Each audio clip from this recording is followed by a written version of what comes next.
Hello guys, welcome back to our channel, and in this video I'm gonna show you how you can send XLM to another wallet. So for that you just need to log in your account and open the application, and for that you just need to click this button send option. So now you can see multiple option here. You can send via Stellar wallet.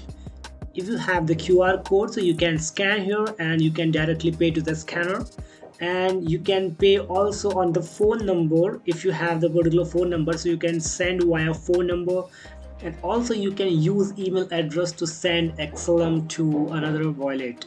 So here I'm going to tell you about the Stellar wallet, how you can send XLM via Stellar wallet. So just need to click on Stellar wallet and you need to paste the Stellar address. So if you have the address, so you can click on the address and you can paste here. So after that you just need to click on continue, just press on here.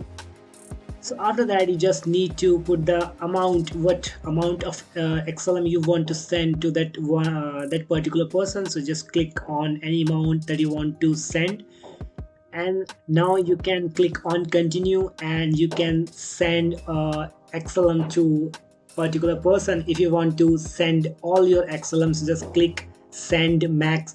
So all the XLM that you have exists in your account, so all will be selected here, and you just click on continue and do it for the process, and you can easily send XLM to another wallet. So that's how you can do it, and that simple process it is. And that's for the video. And if you found this video very helpful, please don't forget to hit the subscribe button and press the bell icon. I'll see you in the next video. Till then, bye bye, take care.